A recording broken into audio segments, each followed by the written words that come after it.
Voilà, bonjour à tous. On va continuer avec la relation d'aide.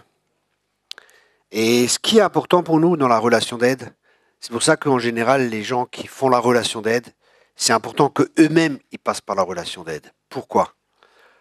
Plusieurs raisons. Une des raisons, c'est qu'ils puissent se rendre compte et qu'ils soient convaincus de l'efficacité de la relation d'aide pour que eux, après, quand ils vont faire ce travail, ils soient convaincus. Tu peux uniquement faire quelque chose de bien quand tu es convaincu de ce que tu fais. Pour qu'ils voient les fruits et les bénéfices qu'il y a dans leur vie. Et une autre raison, c'est que les gens ont besoin d'être guéris. Et je crois que tout le monde a besoin de passer par la guérison. Hein. Chaque chrétien devrait être guéri, restauré. Même si ça fait 20 ans que tu es chrétien, ou 30 ans, ou 40 ans, ou 50 ans. Il y a du boulot, parce que le but, ou un des objectifs, c'est qu'on ressemble à Christ. Hein. Et je crois qu'il n'y a personne qui est arrivé sur cette terre. Donc on est tous en chemin, on est tous encore en chemin. Ça, c'est vraiment un début de Dieu. Romains 8, qu'on soit conforme à l'image de son Fils bien-aimé. Et je crois que ce qui est vraiment important pour nous et pour les gens, c'est vraiment de connaître Dieu. Parce que le but, l'apôtre Paul disait, mon but, c'est de le connaître lui. Vous savez, des fois, on entend beaucoup de choses sur Dieu, on connaît beaucoup de choses sur Dieu. Dernièrement, je disais quelque chose, c'était vraiment intéressant. Vous savez, quand le peuple d'Israël est sorti d'Égypte, à un moment, Moïse devait monter sur la montagne. Vous vous rappelez de cette histoire? Et Moïse monte sur la montagne et il revient purée, ils ont un veau d'or, quoi. Ils se sont fait une idole, ils se sont fait un veau d'or. Pourtant, quelque temps avant, il disait, Yahvé est notre Dieu, c'est Yahvé que nous louons, c'est Yahvé que nous adorons. Et je crois que des fois, ça peut être un danger dans nos vies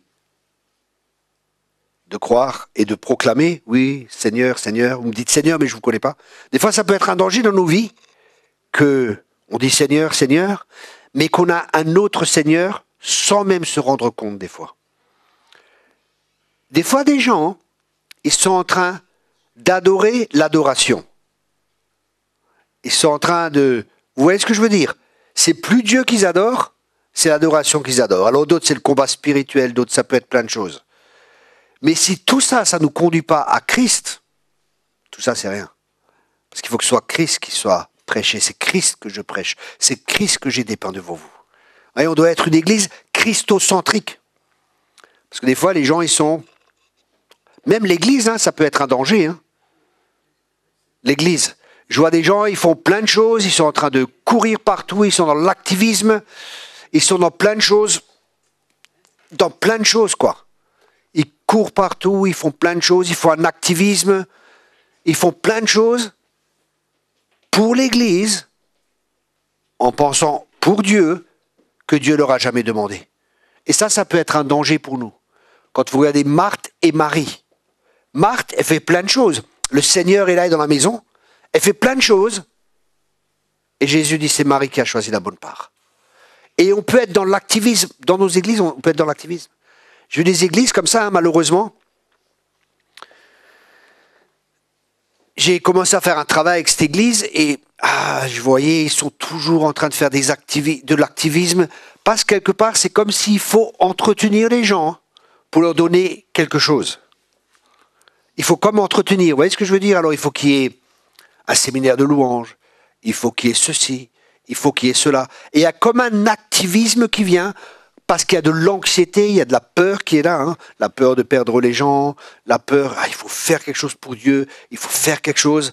Et tout ça est le résultat d'une mauvaise image de Dieu. Vous voyez, Marie était là, elle était au pied de Jésus, et Jésus a dit, waouh, elle a pris la bonne part. Et je crois que notre place, c'est auprès de lui. Notre place, notre but, c'est de le connaître. Maintenant, je ne dis pas que les activités, tout ça c'est faux, hein. C'est pas ce que je dis. Mais je vois, dans ma propre vie, de plus en plus, je prends de plus en plus conscience que ce qui est important que je fasse, c'est ce que Dieu me dit que je fasse. Et ce n'est pas forcément ce que je pense des fois humainement que je dois faire. Humainement, hein, parce qu'humainement, j'ai plein d'idées. Je suis un visionnaire, j'ai 50 visions, je suis toujours en train de prier, Seigneur, mais c'est laquelle la tienne, quoi.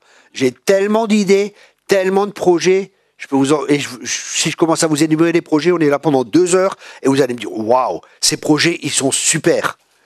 C'est vrai, ils sont vraiment super. Mais ma question est-ce qu'ils viennent de Dieu?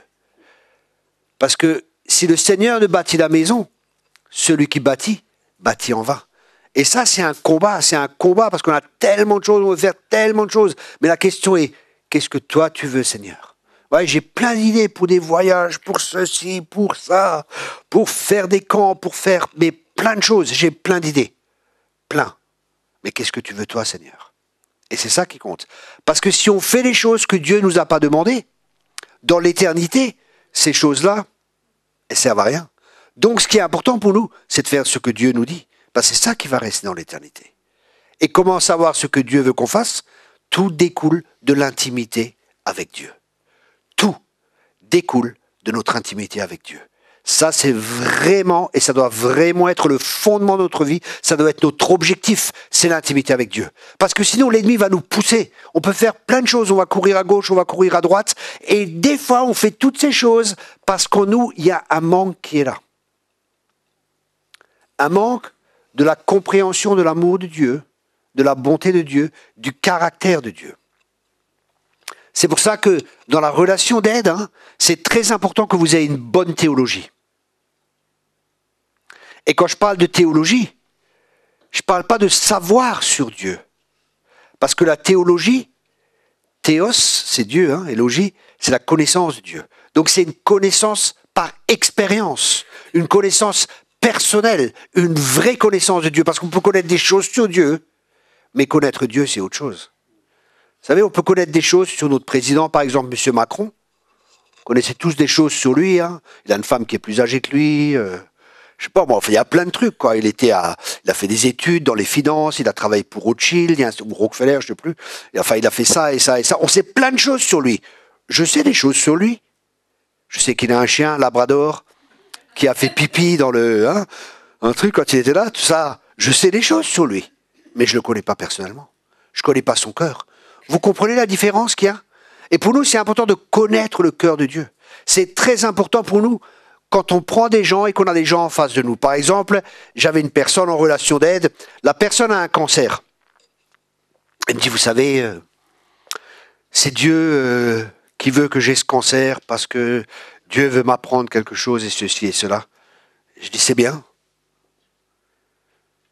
Mais vous savez, le Dieu dont vous parlez, c'est pas le mien. Des grands yeux. Ou une autre personne qui vient. Elle me dit, vous savez, Dieu, je suis en dépression, j'ai plein de problèmes. Je dis, ah bon, qu'est-ce qui se passe? Bah écoutez, j'ai regardé un film pornographique. Depuis, ça va plus. Je dis, où est le problème?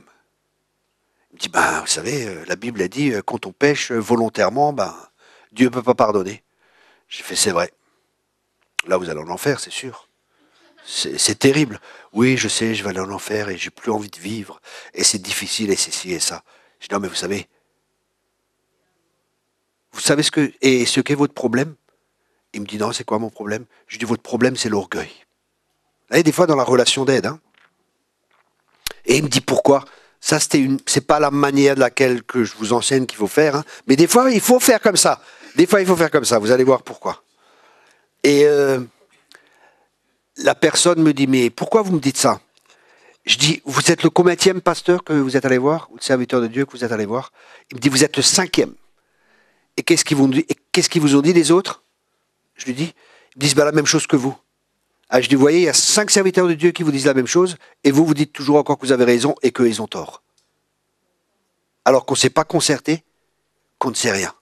Il y a vraiment un problème, c'est vrai, vous avez vraiment un problème. Mais le problème, ce n'est pas le problème que vous avez.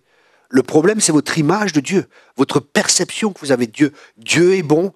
Si nous confessons nos péchés, il est juste et fidèle pour nous pardonner. Oui, mais quand c'est des péchés volontaires, j'ai dit non, mais la Bible, elle dit, si nous confessons nos péchés, il est juste et fidèle. Non, mais, je dis, voyez, vous êtes venu avec votre mère, vous êtes venu avec votre sœur, vous leur faites plein de problèmes, ils ont toujours peur que vous suicidez, ici et ça, mais suicidez-vous, on sera libérés, quoi. C'est dur de dire comme ça, mais je crois que personne lui a parlé comme ça, et des fois ça fait un choc. Pourquoi j'ai dit ça aussi? Écoutez bien, ça peut vous paraître dur, Mais des fois, les gens, ils manipulent à travers ça. Je vais me suicider. En fin de compte, occupez-vous de moi. Des fois, ça peut vraiment être un appel au secours. Hein. Soyez prudents, faites les choses par l'esprit. Ne leur envoyez pas les gens, ils vont se suicider. C'est la faute au pasteur. Il m'a dit suicide-toi. Non, non, non, non, non. Vous voyez, faire les choses dans l'esprit, c'est vraiment important. Faire les choses dans l'esprit. Surtout dans la relation d'aide. Parce que vous allez apprendre des méthodes, vous allez apprendre beaucoup de choses, mais ça ne veut pas dire que vous pouvez prendre telle méthode pour tel besoin. Ah, Thierry a dit, quand quelqu'un a une dépression, le problème c'est ça, et c'est comme ça qu'il faut faire. Non, non, non, non. Il faut faire les choses par l'esprit. OK? Ça, c'est très important. Mais pour nous, ce qui est important dans la relation d'aide, c'est d'avoir une bonne idée, une bonne image de Dieu. Parce que quelqu'un vient et dit, Dieu ne me pardonne pas. Et que vous avez une image, Dieu, bah oui, bah, c'est un juge, quoi. Hein. C'est le barbu avec le fouet dans la main et qui attend que tu fasses des bêtises. Bah, c'est exactement ça. Le gars, il a péché. Dieu va pas lui pardonner. Et qu'est-ce que vous allez dire à ce gars? Bah, c'est vrai, c'est foutu, quoi. C'est foutu. C'est foutu. On va se suicider tous les deux parce que ça c'est plus la peine, quoi. Ça vaut plus le coup, quoi. Vous comprenez? Donc, avoir une bonne image de Dieu, c'est très important. Parce que l'image que vous avez de Dieu va influencer toute votre vie. J'écris un livre actuellement, ça sera une des parties du livre. C'est tellement important, l'image, la perspective que vous avez de Dieu. Par exemple, dans le livre, j'écris que si vous vivez, si vous croyez que c'est un Dieu qui vous condamne, si vous croyez que c'est un Dieu qui vous accuse, vous n'allez pas pouvoir marcher par l'esprit. Pourquoi ? Pourquoi est-ce que je peux dire que vous n'allez pas pouvoir marcher par l'esprit? C'est impossible que vous marchiez par l'esprit. Pourquoi? Parce que Romains chapitre 8, verset 1, pardon. Le chapitre de Romains 8, c'est la marche par l'esprit. Et quand vous commencez par le verset 1 nous dit qu'il n'y a aucune condamnation pour ceux qui sont en Christ. Ça signifie que ce verset, que ce chapitre, qui est la marche par l'esprit, commence par aucune condamnation. Ça veut dire que si vous voulez commencer à marcher par l'esprit, vous ne pouvez pas marcher dans la condamnation, parce que si vous marchez dans la condamnation, vous ne pouvez pas marcher par l'esprit. Vous ne pouvez pas marcher dans l'amour. Si vous-même vous êtes condamné, si vous-même vous êtes sous l'accusation, comment voulez-vous libérer les autres? Comment voulez-vous pouvoir aider les autres? C'est uniquement ceux qui sont libres qui peuvent amener les autres dans la liberté. C'est uniquement ceux qui voient qui peuvent dire aux gens où c'est. Un aveugle ne peut pas conduire un aveugle, a dit Jésus. Ok? Donc c'est très important que vous ayez une bonne image de Dieu. Ça, c'est vraiment un fondement. Et c'est pour ça qu'on va voir un peu l'image de Dieu, le cœur de Dieu dans la parole de Dieu. Déjà, la question est, comment est-ce que Dieu nous connaît? Vous êtes avec moi dans le psaume 139. Là, je suis en train d'écrire un livre, mais je ne vais pas trop dire trop de choses parce qu'il y en a des fois, ils me piquent mes idées sur Internet. Ou quand sérieux, hein, je vois des fois des choses, j'ai une idée et je dis ça à des gens et d'un seul coup, paf, les gens le font. Je me dis non mais pétard, mais c'était mon idée ça. Et donc il faut des fois mieux rien dire. J'ai appris à me taire, à ne plus aller sérieux. Hein. Je pourrais donner des exemples, mais je ne vais pas en donner. Mais des fois, vous savez, j'ai des idées. Et c'est vraiment de Dieu. Et ça, je sais ce que j'ai écrit, c'est vraiment de Dieu. Mais ça va mettre un peu de temps, donc je ne le dis pas, parce que sinon, après...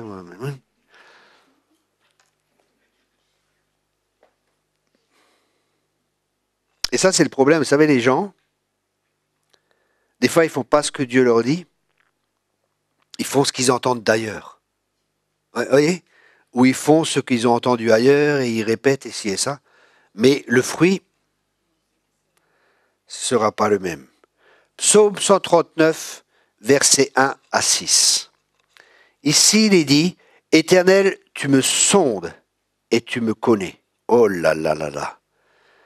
Quelle est la réaction maintenant? « Éternel, tu me sondes et tu me connais. » Oh non, Dieu. Oh non, Dieu. Hein? Ça, c'est une réaction qu'on peut avoir. Ou la réaction qu'on peut avoir, une autre réaction, « Seigneur, tu me sondes et tu me connais. » Super. Montre-moi ce qui ne va pas. Montre-moi où il y a du travail. Montre-moi l'endroit où tu veux encore me transformer. Vous voyez, il y a une personne qui va dire, oui Seigneur, tu me sondes et tu me connais. Super. Montre-moi où il y a quelque chose qui ne va pas. Mais si toi, tu vis sous l'accusation, si tu vis sous la condamnation, tu vas dire, tu me sondes, tu me connais, oh purée. Là, ça va pas. Là, ça va pas. Là, ça va pas. Dieu est contre moi. Dieu ne m'aime plus. Vous voyez, c'est la réaction qu'on peut avoir. Vous voyez, donc on peut lire la Bible. Moi, au début, c'était ça, ma conversion. Au début, c'était ça. Des fois, je lisais la Bible. J'avais mes lunettes de l'accusation. Tatin, tatin. J'ai ça. Oh, oh, pas tout à fait au début de ma conversion, hein, quelques temps après. Parce qu'au début de ma conversion, je savais que Dieu est amour. Je savais que Dieu est bon. Je savais qu'il m'avait pardonné mes péchés. Je savais qu'il m'avait accepté. Mais après quelques temps de religiosité, quelques bons petits enseignements qui m'accusaient, qui me condamnaient, quelques temps avec quelques frères et quelques sœurs, remplis d'un esprit, je vous dirai pas lequel, eh ben, c'était plus la condamnation qu'autre chose. Et quand je lisais la Bible, chaque fois que j'ouvrais la Bible, qu'est-ce qu'ils vont encore me montrer qui va pas chez moi? Où c'est qu'il y a encore un problème? Je sais, je suis si mauvais. Et je suis si ceci. Et c'était vraiment ça. Hein, mais au début, c'était pas ça au début de ma conversion. Au début, purée, qu'est-ce qu'il m'aime? Waouh, il m'a sauvé. Il est mort pour moi à la croix, et ça, et ça, et ça. Et tout ça, je vais écrire tout ça dans mon livre aussi. Hein. Parce qu'on voit, je crois qu'un des pires ennemis de l'Église, c'est la religiosité, c'est l'esprit religieux. Qu'est-ce que c'est terrible, quoi. C'est terrible et terrible et terrible. Et là, pour en revenir, c'est vraiment important comment voyons-nous Dieu. Et là, il dit, tu me sondes et tu me connais. Écoute bien. Depuis le temps que je marche avec Dieu, je pensais me connaître et je me suis rendu compte que je ne me connais pas comme je pensais me connaître. Et je pensais me connaître et je suis différent que je pensais que j'étais. Et je me suis rendu compte que lui me connaît parfaitement. Lui me connaît parfaitement. Ça signifie que lui me connaît mieux que je me connais. Et je suis étonné parce qu'il m'aime. Mais comment est-ce qu'il peut aimer un mec comme moi, quoi? Comment est-ce qu'il peut m'aimer avec mes défauts, avec des fois des choses qui remontent en moi, des fois des choses que je pensais que j'avais pas, et je me rends compte, purée, mais j'ai ça. Mais j'ai tel travers, j'ai tel travers. Comment est-ce qu'il peut m'aimer? Waouh! Et là, je me rends compte de son amour. Je me rends compte de sa bonté. Dieu est plus bon que nous croyons, et il est plus amour que nous croyons. Et ça, c'est tellement important pour nous d'avoir cette perspective de Dieu et de connaître de plus en plus Dieu. Parce que plus on connaît Dieu, moins on va juger ou critiquer certaines choses qu'on jugeait avant en pensant que c'est Dieu alors qu'on était juste des gros religieux et qu'on avait une mauvaise perspective. Il nous connaît mieux que nous nous connaissons. Tu sais quand je m'assieds et quand je me lève. Tu pénètres de loin ma pensée. Ah. Tu sais quand je marche et quand je me couche, et tu pénètres toutes mes voies, car la parole n'est pas sur ma langue, que déjà, ô Éternel, tu la connais entièrement. Oh, pétard de pétard. Tu nous connais déjà entièrement. Mais rendez-vous compte. La parole, elle n'est pas encore sur ta langue, et Dieu la connaît déjà. Qu'est-ce que ça signifie? Ça signifie que Dieu connaît nos pensées. Dieu connaît chacune de nos pensées et quand même il nous aime. Vous vous rendez compte, j'avais entendu une fois un message, un pasteur qui disait « Rendez-vous compte si le dimanche, quand vous allez à l'église, d'un coup, toutes vos pensées de la semaine étaient projetées au mur. Comment vous sentirez-vous? Oh, pétard. Laissez la porte ouverte. Salut tout le monde. Tout le monde partirait. Et pourtant, Dieu connaît nos pensées. Il nous connaît mieux que nous nous connaissons nous-mêmes. Il sait de nous, tout de nous, et il connaît nos pensées, et quand même il nous aime. Waouh! Quel amour! Quel amour! Vous savez, ce qui est important pour nous, ça c'est vraiment une clé. Hein. Dieu ne nous aime pas pour ce qu'on fait, ou pour ceci, ou pour cela, mais Dieu nous aime parce qu'il est amour. Hein. Tout retourne à Dieu. Parce que sinon, Et ça, c'est vraiment, vraiment, écoutez bien ça, ça, c'est vraiment la grosse différence entre la religiosité et le christianisme. La religiosité, c'est je fais, donc Dieu, je lui plais, je fais, donc Dieu m'aime. Parce que je fais ça bien, Dieu m'aime. Quand je ne le fais pas bien, Dieu ne m'aime pas. Donc tout dépend de mes forces, de mes capacités, de ce que moi je produis. Mais le christianisme, c'est que Dieu a tant aimé le monde qu'il a envoyé le Fils, qu'il a envoyé son Fils unique. Dieu nous a aimés lorsque nous étions encore pécheurs. Et moi, j'étais un pécheur pratiquant. Je pratiquais le péché, et pas qu'un peu, à fond la manette, et Dieu m'aimait là. Dieu n'aimait pas ce que je faisais, mais Dieu m'aimait à ce moment-là. Et à ma conversion, après, je suis devenu chrétien, l'accusateur venait, hein, quand je péchais. Parce que je péchais à l'époque, maintenant c'est fini. Pêche tous. Et quand je péchais, l'ennemi venait. Et là, je me suis rendu compte un jour, waouh, quand j'ai lu l'accusateur des frères. Là, j'ai dit, waouh, c'était une révélation pour moi. Pourquoi? Parce que quand j'étais dans le monde, l'ennemi m'encourageait, mais maintenant il venait pour m'accuser. Vous vous rendez compte? L'accusateur des frères, pas des gens du monde, l'accusateur des frères. Waouh! Vous vous rendez compte? Et quand j'ai eu cette révélation, ça m'a libéré. J'ai dit, waouh, l'ennemi accuse. Ensuite, ce psaume est vraiment intéressant parce qu'il nous révèle encore quelque chose d'autre. Venez avec moi dans le verset 6. Tu m'entoures par derrière et par devant, et tu mets ta main sur moi. Une science aussi merveilleuse est au-dessus de ma portée. Elle est trop élevée pour que je puisse la saisir. Où irai-je? Loin de ton esprit. Si je monte où fuirai-je? Loin de ta face. Si je monte aux cieux, tu y es. Si je me couche au séjour des morts, t'y voilà. Si je prends les ailes de l'aurore et que j'aille habiter à l'extrémité de la mer, là aussi ta main me conduira et ta droite me saisira. Si je dis au moins les ténèbres me couvriront, la nuit devient lumière autour de moi, mais les ténèbres ne sont pas obscures pour toi. La nuit brille tout le jour et les ténèbres comme la lumière. Qu'est-ce que ce texte que je viens de lire, ces différents versets, nous enseignent? Premièrement, il est avec nous partout où nous allons. Il est avec nous partout où nous allons. Un autre exemple dans la relation d'aide, oui, j'ai péché, je sens plus la relation, je sens plus la présence de Dieu, je sens plus cette présence ici et ça. Dieu m'a quitté, Dieu m'a rejeté. Non mais, que dit la parole de Dieu? Je te délaisserai pas, je ne t'abandonnerai pas. Vous savez, tout ça, c'est des choses qui sont importantes pour nous. Nous devons nous-mêmes être fondés dans les Écritures pour pouvoir aider les autres. Parce que qu'est-ce qui va libérer les autres? C'est pas ce que tu penses, c'est pas ce que je pense. C'est les pensées de Dieu, c'est la parole de Dieu qui est la vérité. La parole de Dieu qui est la vérité, qui est la puissance, qui va libérer les gens. À une condition. Ça aussi, c'est toujours conditionnel, vous savez. Et les gens, souvent, des fois, ils s'imaginent, ah, bah, ça se fait tout seul. Non, non, c'est conditionnel. Et ça aussi, vous allez voir dans la relation d'aide, hein, vous allez parler à des gens.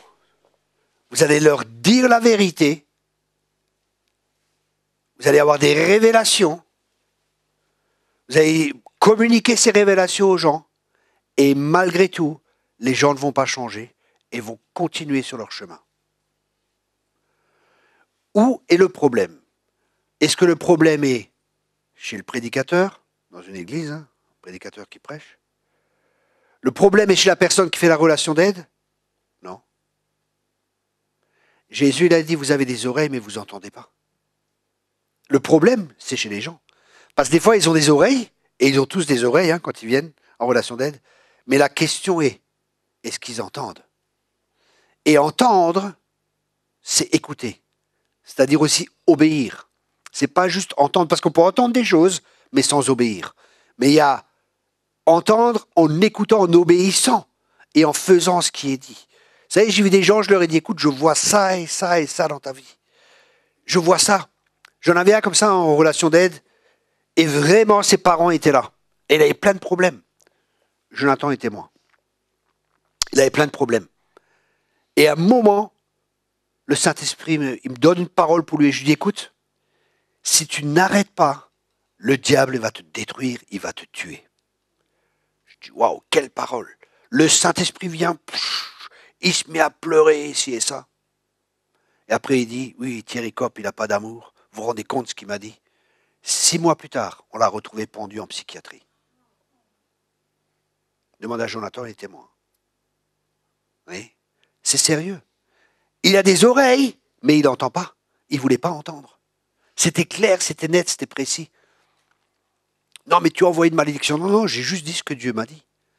Oui, c'est important, quand vous êtes en relation d'aide, que vous faites de la relation d'aide avec les gens, de dépendre du Saint-Esprit. Parce que des fois, vous allez avoir des paroles qui vont pouvoir sauver la vie des gens. Cette parole, s'il avait obéi, ça allait sauver sa vie. Mais il préférait continuer dans le péché. Il préférait continuer à vivre sa vie de débauche. Et qu'est-ce qui se passe? C'est pas Dieu qui l'a détruit. C'est la parole, c'est bien ça. Hein. Si tu continues, le diable va te tuer, il va te détruire. Arrête. Arrête. Vous voyez, c'est important. Parce que sinon, il y en a de nouveau des chrétiens, vous voyez, ils vont commencer à... Je vois des fois des prophéties, je me dis non, mais c'est pas possible. Je vois des prophéties des fois sur Internet, je me dis non, mais les gars, l'Esprit dit aux églises, le prophète, ceci, je suis... Non, mais c'est pas des prophètes, quoi. Ou peut-être c'est des prophètes, mais ce qu'ils disent, c'est pas de Dieu. Ok? Parce qu'en général, les vrais prophètes, c'est des fois des... Enfin, les faux, c'est ceux qui étaient peut-être des vrais avant. Des fois, hein, mais pas toujours. Blesser, le rejet, ici et ça. Mais ça, on verra plus dans le prophétique quand on va parler du prophétique. Et c'est très facile de discerner. Est-ce qu'il y a l'amour? La prophétie, c'est quoi? La Bible a dit Apocalypse, c'est la révélation de Jésus. Est-ce que les paroles te révèlent Jésus? Est-ce que ça te révèle le cœur de Jésus? Est-ce que le cœur de Jésus est partagé dans cette parole qui est donnée? Oui, vous voyez, là-bas, il y a des tremblements de terre. C'est le jugement de Dieu. C'est parce que Dieu juge telle nation. C'est parce que Dieu juge ceci. Vous voyez, l'église là qui s'est effondrée, c'est le jugement de Dieu. C'est la preuve que cette église n'est pas de Dieu. Avec Tibi Joshua, là. Je dis, non, mais attendez. Et les jugements qu'il y a, les manières dans lesquelles les... Ça, c'est les chrétiens, ça. C'est pas Dieu. Hein. Oh, c'est pas Dieu. Hein. Il y en avait 2 comme ça aussi. Hein. Seigneur, cette ville ne nous accueille pas. Est-ce qu'on doit dire à la foudre de venir? Non, mais les gars, de quel esprit vous êtes animés, quoi? Ce matin encore, je parle avec Paul. Il me dit aussi, oui, il y a quelqu'un qui disait, quand ils envoient des malédictions, bah tu renvoies les malédictions sur les gens et que les malédictions qui t'envoient et que ça arrive dans leur vie. Est-ce que c'est Dieu? Rendez le mal pour le bien. Qu'est-ce qu'elle dit la Bible? La Bible, elle est très claire. Hein. Et ça, c'est pour ça, c'est important qu'on ait un bon fondement. Parce que les gens vont venir avec des doctrines qu'ils ont peut-être reçues, qui ne sont pas justes, avec une perception de Dieu qui est complètement fausse. Et nous, notre rôle dans la relation d'aide, c'est de leur partager ces choses. C'est pas de changer les gens, hein. C'est pas notre rôle. Notre rôle, c'est de montrer ce qui ne va pas, et les gens, après, ils acceptent ou ils refusent. Nous avons notre part à faire. Nous avons notre responsabilité, mais les gens ont leur responsabilité. Pourquoi est-ce que c'est très important? Parce que sinon, vous allez essayer de contrôler, vous allez essayer de manipuler, vous allez essayer de... Mais il faut que tu fasses... Et vous allez essayer que la personne aille dans la direction. Mais l'amour laisse toujours libre. Vous comprenez cela? Moi, j'ai des gens, je vois, le gars, je vois, il part mal, mais je lui ai donné la parole. Et après, ma responsabilité, c'est de lui donner la parole. Sa responsabilité, c'est pas la mienne. Sa responsabilité, c'est d'obéir. Je peux pas obéir pour lui. Et je vais pas essayer de manipuler, de contrôler ou de faire des choses, même pour son bonheur. Il est libre. Dieu nous laisse libres. Laissons les gens libres. Et ça, c'est des fois, c'est pas facile des fois parce que vous voyez les gens, ils vont se prendre le mur, c'est sûr. Mais tu laisses. Parce que c'est pas ta responsabilité. Des fois, les gens, ils ont besoin de se prendre des murs pour apprendre. Et il y a des gens, ils ont pris tellement de murs, mais ils ont toujours pas appris. J'en connais comme ça, hein. Le mec, il a le nez plat, quoi. C'est fini. Il s'est pris tellement de murs. Il a un nez aplati, quoi. Et quand même, il continue. Il continue. Ça, c'est vraiment... c'est du zèle, quoi. Hein. Il a du zèle, mais sans intelligence. Sans intelligence. Vous savez, faire des erreurs, c'est terrible. Mais quand on apprend de nos erreurs, c'est pas si terrible que ça. Et chacun de nous, on fait des erreurs. On est tous en chemin, on est tous en train d'apprendre. Mais on peut apprendre de nos erreurs. Là, dernièrement, j'étais en train de... Il y a un réseau qui aimerait bien que je les rejoigne et je suis en train de prier, tout ça. Et le gars il me dit, tu sais Thierry, j'ai 60 ans de ministère. Et je dis, waouh. Avoir quelqu'un à qui je donne l'autorisation de parler dans ma vie, qui a 60 ans de ministère, est-ce que ça va être bénéfique pour moi? À votre avis? Je pense que oui. Hein. Donc ma réponse, je pense, va être oui. Et je vais répondre la semaine prochaine. Ça fait un moment que je prie, hein, mais j'avais pas de clarté. Mais je pense que c'est le bon moyen. Bah, tu connais, hein. Et je pense qu'avoir quelqu'un comme ça qui parle dans ta vie, qui a 60 ans de ministère, quand tu as des questions à poser, tu peux apprendre. Mais la question est-ce que tu es conscient que tu as besoin de quelqu'un? Ou est-ce que tu crois que tu n'as besoin de personne? Moi, je suis conscient que j'ai besoin de quelqu'un, parce que dans ma vie, il y a peut-être des choses qui ont encore besoin d'être guéries, besoin d'être restaurées, où il y a des mauvaises compréhensions. Et je peux apprendre en prenant le chemin moi-même et en me prenant, en bon français, des gamelles. Mais je peux éviter ces gamelles en prenant quelqu'un qui a pris les gamelles avant moi et qui va m'expliquer et me dire, écoute, je suis passé déjà par ce chemin, toi tu vas passer par ce chemin et je peux te montrer que sur ce chemin, le mieux c'est de faire comme ceci et comme cela et comme cela. Tu vas éviter beaucoup de problèmes, tu vas grandir beaucoup plus vite, ça te fera avancer beaucoup plus vite. C'est pour ça, soyons sages, ayons et entourons-nous de personnes sages. Mais les gens des fois ne veulent pas. Et la Bible elle dit, le sage il s'entoure de sages. Mais l'insensé, il veut rien savoir avec des sages. Parce que les sages, ils vont te corriger, ils vont te reprendre, ils vont te dire des choses. Mais tu as besoin de ça. Sinon, tu ne vas pas grandir et tu ne vas pas pouvoir avancer au rythme auquel Dieu voudrait que tu avances. Ça, Dieu, des fois, envoie des gens dans nos vies. Et ce n'est pas forcément ceux qu'on veut. Mais c'est ceux qu'on a besoin. Parce que Dieu ne nous dira pas forcément ce qu'on veut, mais il nous dira toujours ce qu'on a besoin. Ce qu'on a besoin d'entendre. C'est pour ça que c'est important de s'entourer de personnes. C'est important d'avoir des gens qui parlent dans nos vies. Vous comprenez ce que... C'est très important. Moi, je ne vois pas tout. J'ai qu'une perception. Je connais qu'en partie. Vous savez, on prophétise qu'en partie. On sait qu'en partie. Et j'ai vu les choses que je sais maintenant. Et ce matin, quand je réfléchissais dans la voiture, pendant que j'écoutais la musique, je me disais, purée. Là où je suis maintenant, je vois des choses que je ne voyais pas il y a 20 ans, ou même il y a 5 ans, ou il y a 10 ans. Je voyais les choses complètement différemment. Si seulement, waouh, cette expérience, je peux la mettre au service de quelqu'un. Alors vous vous rendez compte, quelqu'un qui a 60 ans de ministère, qui met toute sa perspective et toute sa manière de voir en service. Je serais bête de dire non. Non. Donc je vais dire oui. Et voilà. Là, il faut être sage.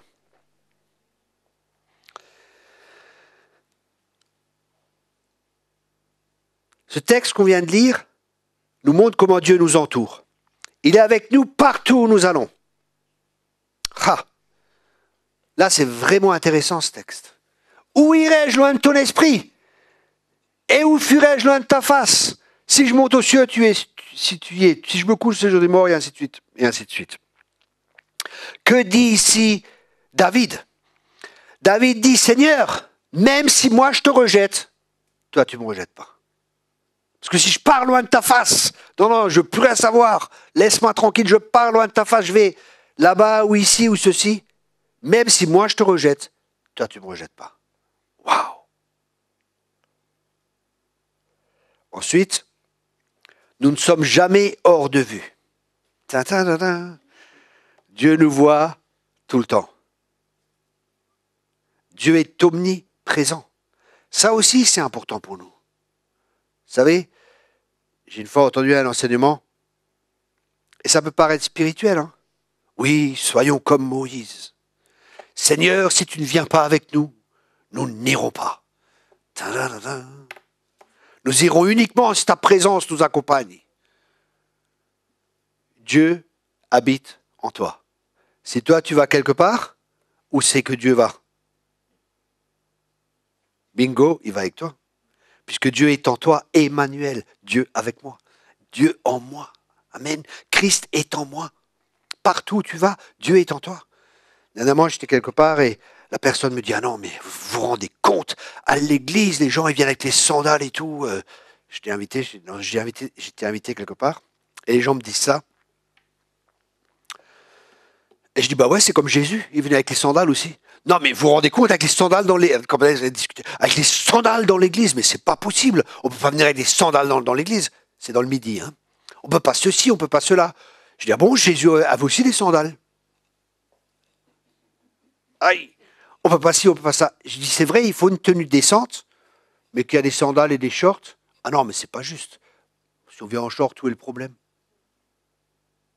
Vous savez, quand je suis sous la douche, je prends jamais la douche habillée, je suis tout nu. Et Dieu me voit et il n'a aucun problème avec ça. Dieu n'a pas de problème avec ça. C'est nous qui avons des problèmes et qui faisons des problèmes et qui pensons que Dieu a un problème, alors que lui, il n'en a pas, c'est nous qui en avons un. Maintenant, ne venez pas au culte nu, c'est pas ce que je dis. Et je ne ferai pas de conte nudiste aussi.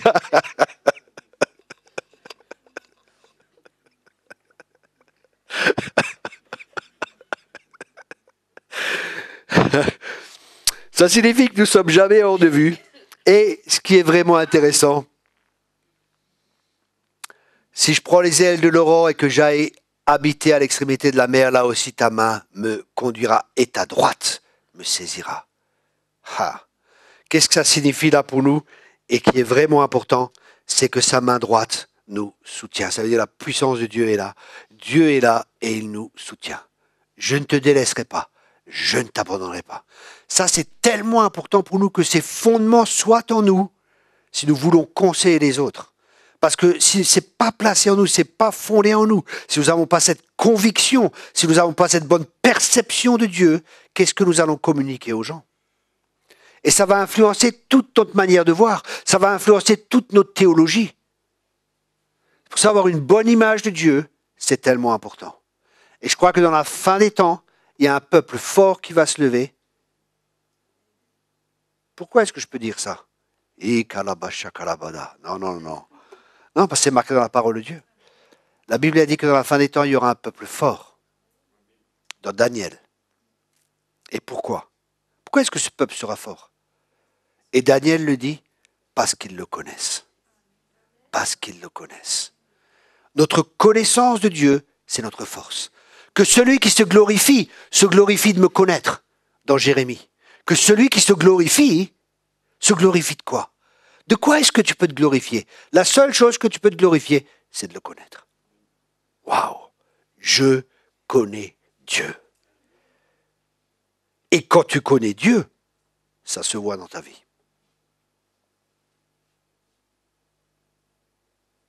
Ou ça devrait se voir. Mais la perception que tu as de Dieu va faire toute la différence. Les pharisiens, ils étaient très fiers. Nous connaissons les Écritures.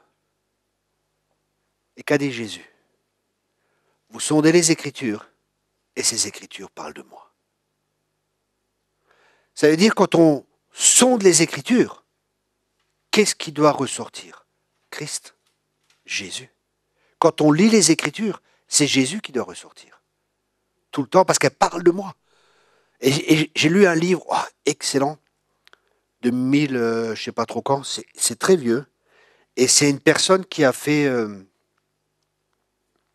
qui a interprété le Cantique des Cantiques. Qu'est-ce que c'est fort. Le gars, il connaît Dieu, quoi. C'est le Cantique des Cantiques, il explique ça, c'est l'histoire entre nous et Jésus. Alors on vient, et l'époux et l'épouse, et ci et ça. Ouah, comme il a écrit ça, c'est fort. Mais tu vois que la personne, mais dans chaque verset, il sort Jésus, quoi. Ah, c'est fort. Ça, c'est une personne qui connaît vraiment Dieu. Vous voyez, vous comprenez ce que je veux partager? Et pour nous, c'est tellement important de vraiment connaître Dieu. Parce que tel il est, tel nous sommes. L'image que tu as de Dieu va influencer toute ta vie.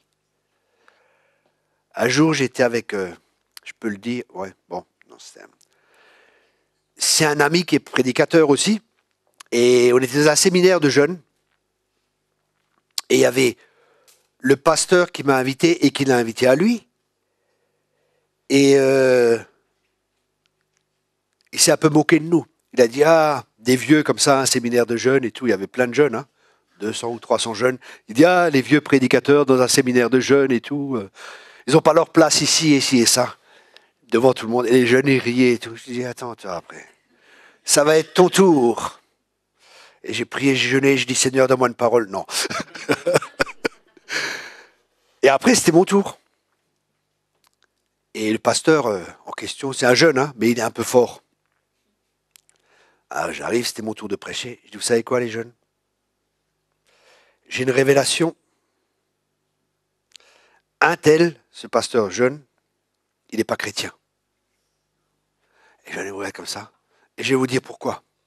Parce que la Bible, elle dit qu'on est transformé en ce qu'on contemple. Et je crois qu'il est bouddhiste. Il a dit, c'était marrant. Bon, après, quelqu'un est venu, oui, mais vous ne pouvez pas faire des blagues comme ça. Mais c'est mon ami, il plaisante, quoi. Oui, mais il y a des jeunes qui peuvent être blessés, ceux qui sont un peu forts, ici et ça. Non, un peu d'humour, quoi, quand même. Vous voyez, Dieu a de l'humour. Ça aussi, c'est important pour nous. De comprendre que Dieu a de l'humour. Parce que sinon, vous avez des rires, où il y a des gens qui sont en train de rire. Dernièrement, j'ai quelqu'un qui venait dans une de nos écoles. Elle était à un séminaire où ils enseignaient comment discerner les manifestations démoniaques. Et il disait que le rire est une manifestation démoniaque. Et la personne n'est plus venue à l'école biblique. Je lui dis, mais pourquoi tu viens plus? Parce que on m'a enseigné ça et ça. Et dans un camp, j'étais saisi de rire. Et ce n'est pas de Dieu, c'est démoniaque. Non mais, un jour, écoutez bien. Un jour, j'allais dans une église. Et bon, les gens ils viennent pour la prière. Et je prie pour quelqu'un. Et le gars là, il se retient pour rire.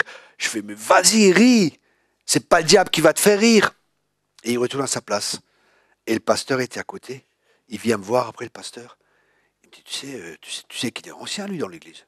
Je dis, ouais, alors, tu sais ce que tu lui as dit? Je dis, oui, je lui ai dit, Dieu le Seigneur est en train d'amener la joie, vas-y, ris, libère ça. C'est pas le diable qui va te faire rire. Et tu sais quoi, il m'a dit? Il disait à toute l'église que le rire vient du diable. Non, mais comment Dieu l'a pas eu, quoi? Cassé, direct, quoi, cache. C'était dit cassé, c'est cassé. Et là, il est reparti, il n'a pas ri, mais il est reparti, il a ri jaune, quoi. Hein, il a ri jaune. Non, c'était pas un chinois, mais il a ri jaune. Ok. Donc, on vient de voir différentes choses sur Dieu et nous allons continuer à voir comment Dieu nous entoure, comment Dieu nous aime. C'est tellement important pour nous, je répète cela, hein, la perspective, la perception que nous avons de Dieu. Parce que Dieu a dit, tu ne feras pas un Dieu tu ne feras pas d'image de Dieu. Alors, ce n'est pas juste des images, hein, des images taillées et ainsi de suite, c'est des images mentales. L'image, la perception, la perspective que nous avons de Dieu. Dieu ne veut pas qu'on le fasse parce que Dieu veut se révéler à nous. Parce que Dieu est un Dieu qui se révèle. Il veut se révéler lui-même à nous comme il est réellement. Amen. Parce que c'est un Dieu qui se révèle. Amen.